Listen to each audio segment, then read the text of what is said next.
ನಮ್ಮ ವಿಧಾನಸಭೆಯಲ್ಲಿ ಆಯ್ಕೆ ಆಗಿರೋರು 90% ಎಲ್ಲ ಹಿಂದೂಗಳೇ ಅಲ್ವಾ? ಈ ಸರ್ಕಾರ 95-98% ಹಿಂದೂಗಳೇ ಇರೋದಲ್ವಾ? See, as MLAs, as government, there is no question of religion. We are all guided by our constitution. We are guided by our rules. ಹೀಗಾಗಿ ಇದು ಹಿಂದೂ ಪರ ಸರ್ಕಾರ, ಹಿಂದೂ ವಿರೋಧಿ ಸರ್ಕಾರ ಅನ್ನೋದು ಅದು ಮೂರ್ಖತನದ ವಾದ. ಚಾಮರಾಜನಗರದಲ್ಲಿ ಈ ಬಾರಿ ಗೆಲ್ಲೋದಕ್ಕೆ ಎಲ್ಲ ಪೂರಕವಾದಂಥ ಅವಕಾಶ ಇದೆ. ಚರ್ಚೆ ಐತೆ ಸಾರ್ವಜನಿಕ ವಲಯದಲ್ಲಿ. ನೀವು ನಿಲ್ಲಬೇಕು ಅನ್ನುವಂಥದ್ದು ಒತ್ತಾಡನೂ ಕೂಡ ಇದೆ. ನೀವು ಅದಕ್ಕೆ ಉತ್ತರ ಕೊಟ್ಟಿದ್ದೀರಾ. ಏನು ಆಗ್ತಾ ಇದೆ ಸರ್ ಚಾಮರಾಜನಗರಕ್ಕೆ ಸಂಬಂಧಪಟ್ಟ ಹಾಗೆ? ಇವು ಹಿಂದಿನ ಯೋಜನೆ 13-18 ಇಸ್ವಿಯಲ್ಲಿ ನಡೆದಂಥ ನಮ್ಮ ಸರ್ಕಾರದ ಅಭಿವೃದ್ಧಿ, ಈಗ ಕೈಗೊಂಡಿರ್ತಕ್ಕಂಥ ಗ್ಯಾರಂಟಿ ತೀರ್ಮಾನಗಳು ಇವೆಲ್ಲವನ್ನು ಜನ ನೆನೆಸ್ಕೊಳ್ತಾ ಇದ್ದಾರೆ. ಹೀಗಾಗಿ ಎಲ್ಲ ಒಟ್ಟಾಗಿ 20 ಸ್ಥಾನವನ್ನು ಗೆಲ್ಲತಕ್ಕಂಥ ಸಾಧ್ಯತೆಗಳು ಕಾಂಗ್ರೆಸ್ ಇದ್ದಾವೆ. ಅಂತಿಮವಾಗಿ ಕಾಂಗ್ರೆಸ್ಸು ತೀರ್ಮಾನ ಮಾಡುತ್ತೆ. ನನಗೆ ಈ ಸಾರಿ ಲೋಕಸಭೆಗೆ ನಿಲ್ಲುವ ಪ್ರಶ್ನೆ ಇಲ್ಲ ಅಂತ ಹೇಳಿದ್ದೀನಿ. ಮತ್ತು ಅಲ್ಲಿ ಯಾರೇ ನಿಂತರೂ ಕಾಂಗ್ರೆಸ್ ಪಕ್ಷ ಗೆಲ್ಲುತ್ತೆ.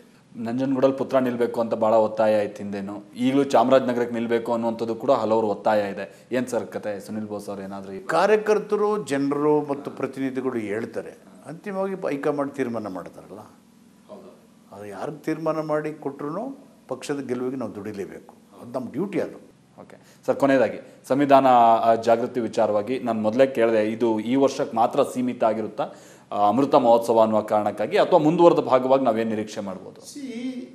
ನಾವು ಜಾಗೃತಿ ಮೂಡಿಸ್ತಕ್ಕಂಥದ್ದು ನಿರಂತರವಾದಂಥ ಪ್ರಕ್ರಿಯೆ. ಶಿಕ್ಷಣ, ಸಂಘಟನೆ, ಹೋರಾಟಗಳು ಒಂದು ಘಟನೆಗೆ ಸೀಮಿತವಾಗಿರೋದಿಲ್ಲ, ಒಂದು ಅವಧಿಗೆ ಸೀಮಿತವಿಲ್ಲ.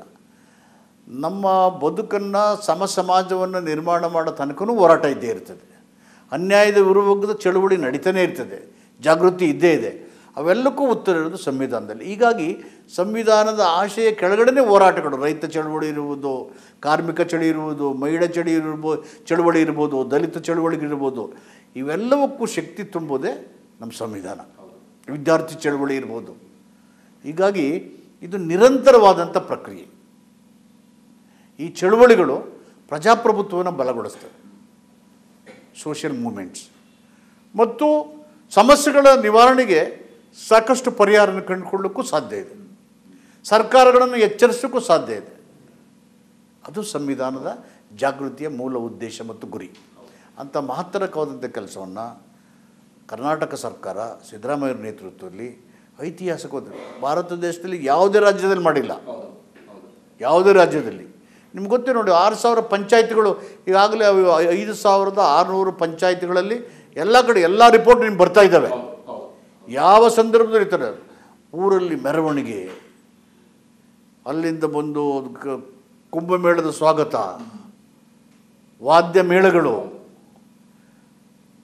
ನಾಟಕ, ನೃತ್ಯ, ಕಲೆ, ಸಾಹಿತ್ಯ ಮತ್ತು ಸೆಮಿನಾರ್ಗಳು, ಸಭೆಗಳು, ಇವೆಲ್ಲವನ್ನು ಮಾಡಿ ಊರ ಜನನೇ ಒಂದು ಸಂತೋಷ. ಅಂದರೆ ಈ ಸಂವಿಧಾನ ಜಾಗೃತಿ ಜಾಥಾದಲ್ಲಿ ಎಲ್ಲ ಧರ್ಮಗಳು, ಎಲ್ಲ ಸಮುದಾಯಗಳು ಸೇರಿದ್ದಾವೆ.